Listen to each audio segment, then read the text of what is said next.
नमस्कार, AB star news देख रहे हैं आप और मैं हूं आपके साथ सोहन सिंह।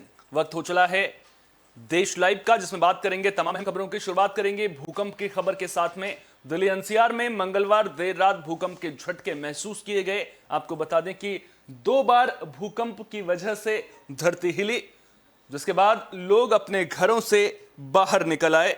तो 2 बार भूकंप के झटके महसूस किए गए थे।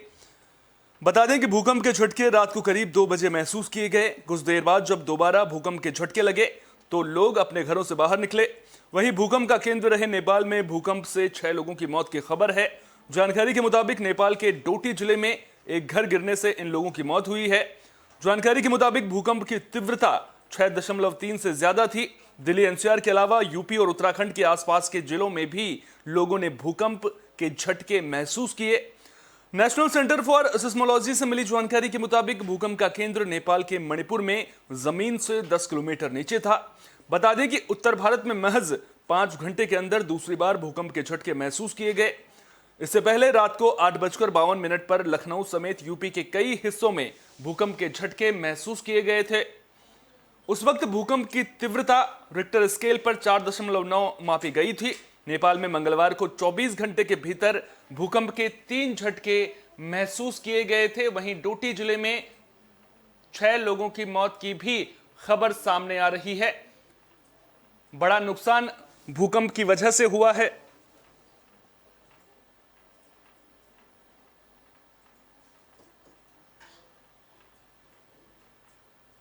तो भूकंप के झटके महसूस किए गए हैं। देर रात भूकंप के झटके महसूस किए गए, जिसके बाद लोग अपने घरों से बाहर निकल आए थे। भारत में तो किसी भी तरह के जानमाल के नुकसान की खबर सामने नहीं आई है, लेकिन पड़ोसी देश नेपाल में भूकंप से 6 लोगों की मौत की खबर सामने आ रही है।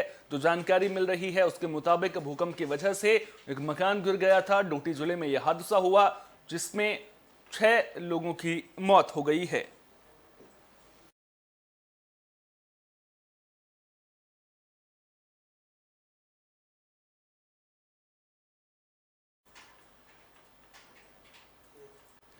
देश को 50वां मुख्य न्यायाधीश मिल गया है। डीवाई चंद्रचूड़ देश के 50वें सीजेआई बन गए हैं। आपको बता दें कि यूयू ललित इससे पहले सीजेआई थे, उनकी जगह अब डीवाई चंद्रचूड़ ने ले ली है। भारत के इतिहास में ऐसा भी पहली बार हो रहा है जब पिता के बाद उनका बेटा इस पद को संभाल रहा है।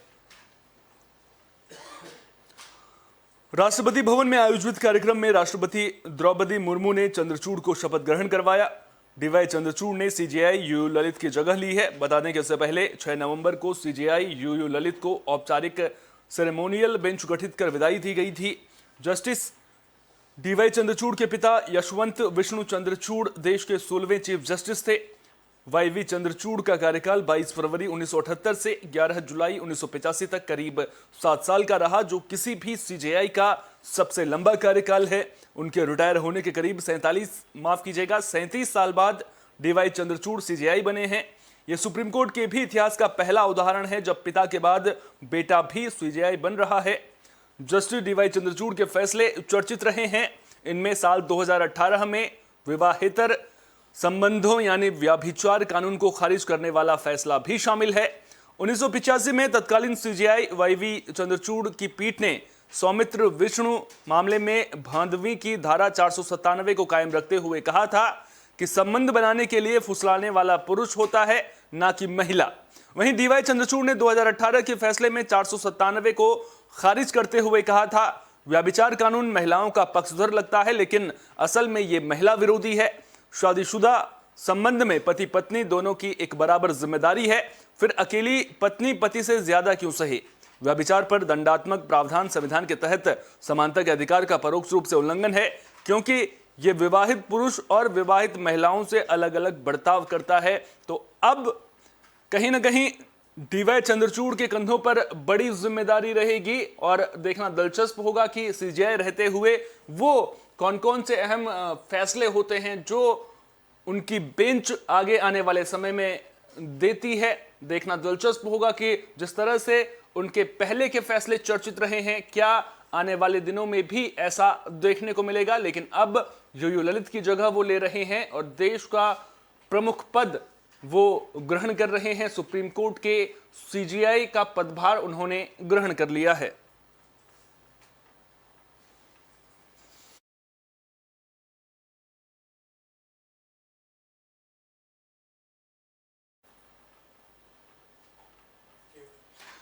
बुलेटिन में अब बात मराठी फिल्म हर हर महादेव की भी कर लेते हैं। दरअसल मराठी फिल्म हर हर महादेव को लेकर घमासान जारी है। विवाद लगातार जोर पकड़ रहा है। यहां तक कि जो दर्शक फिल्म को देखने के लिए थिएटर पहुंच रहे हैं, उनके साथ मारपीट की घटनाएं भी सामने आ रही हैं, यानी कि हिंसा भी देखने को मिल रही है। और अब इन तमाम बातों के बीच मेकर्स का बयान भी सामने आ गया है। दरअसल फिल्म के मेकर्स पर फिल्म के तथ्यों के साथ छेड़छाड़ करने का आरोप लगा है। कई संगठनों का आरोप है कि फिल्म में छत्रपति शिवाजी की छवि को सही तरीके से नहीं दर्शाया गया है। तमाम आरोपों और हिंसा के बीच अब फिल्म के मेकर्स का बयान भी सामने आया है। फिल्म के मेकर्स का कहना है कि फिल्म हर हर महादेव को छत्रपति शिवाजी के लिए बड़े भक्तिभाव के साथ बनाया गया है। फिल्म में कहीं भी महाराज या उनके साहसी लड़ाकू का अपमान नहीं किया गया है और फिल्म बनाते वक्त सभी ऐतिहासिक तथ्यों का भी उल्लेख किया गया है। उसे सही अथॉरिटी को सौंपा गया है। ट्विटर पर जारी किए गए बयान में मेकर्स ने यह भी साफ किया कि उनकी मंशा किसी की भी छवि धूमिल करने या तथ्यों से छेड़छाड़ करने की नहीं थी। बता दें कि बीते दिनों फिल्म की स्क्रीनिंग रोकने और सिनेमाघरों में दर्शकों के साथ मारपीट की घटना सामने आई थी। मामले को लेकर बीते दिनों एनसीपी नेता और महाराष्ट्र के पूर्व मंत्री जितेंद्र आहवाड समेत करीब 100 लोगों के खिलाफ ठाणे पुलिस ने मामला भी दर्ज किया था। फिल्म की बात करें तो यह फिल्म शिवाजी महाराज के सेनापति बाजी प्रभु देशपांडे पर आधारित है, लेकिन फिल्म को लेकर खूब विरोध देखने को मिल रहा है।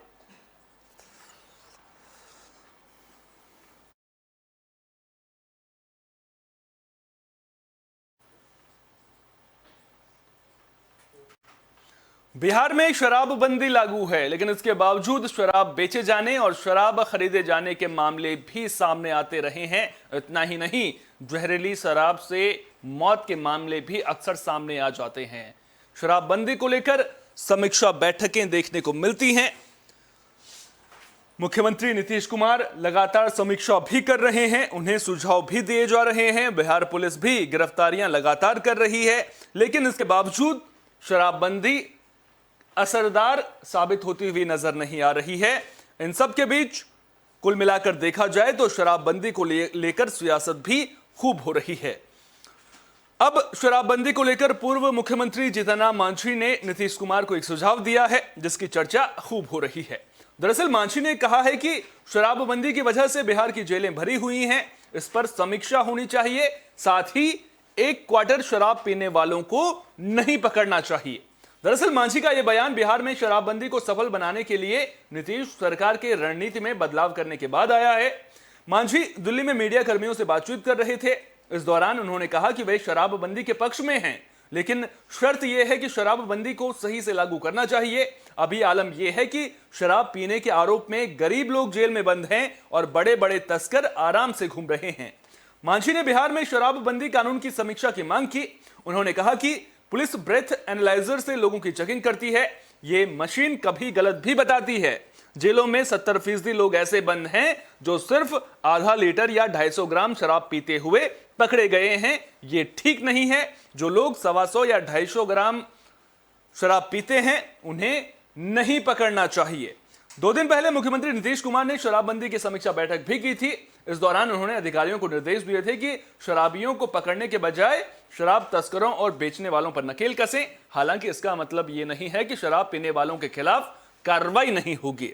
सरकार ने साफ किया है कि शराबबंदी कानून में फिलहाल कोई बदलाव नहीं होने जा रहा है।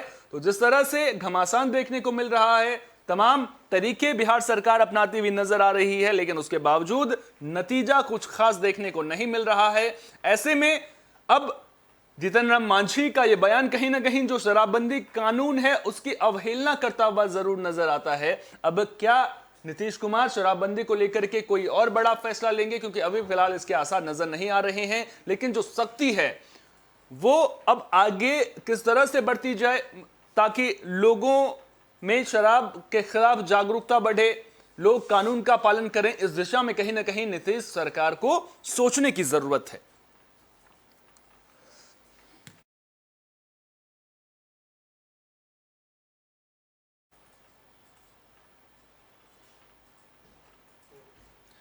अगली खबर ट्विटर से जुड़ी हुई है। दरअसल आप भी ट्विटर यूज करते होंगे और यह खबर आपके लिए बहुत काम की है। पिछले दिनों आपने एक खबर सुनी होगी कि अगर ट्विटर पर ब्लूटूथ चाहिए तो उसके लिए चार्ज देना पड़ेगा। लेकिन अब खबर यह सामने आ रही है कि अगर आपका ट्विटर अकाउंट है और आप उस पर अपने विचारों को व्यक्त करते हैं तो इसके लिए भी आपको चार्ज देना पड़ सकता है और एलन मस्क इसका ऐलान जल्द कर सकते हैं। तो क्या अब ट्विटर चलाने के लिए पैसे देने पड़ेंगे?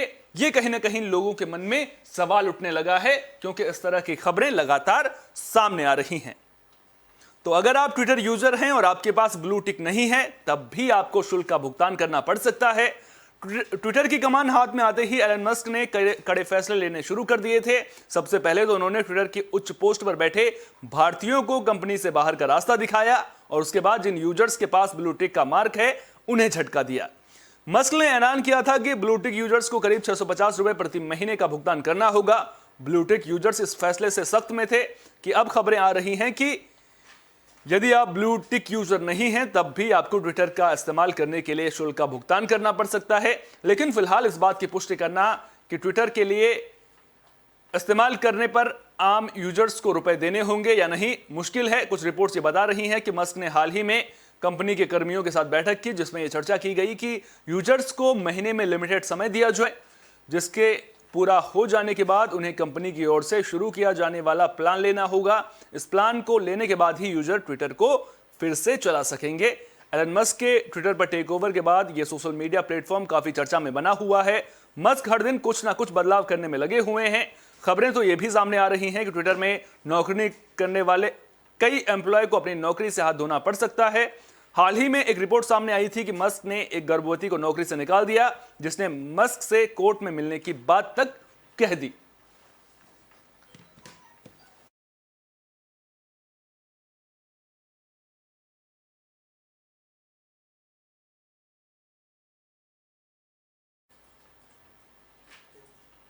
देश लाइव में फिलहाल के लिए इतना ही। देश दुनिया की तमाम अहम खबरों के लिए बने रहिए AB स्टार न्यूज के साथ, क्योंकि यहां पर खबरों का सिलसिला कभी नहीं थमता।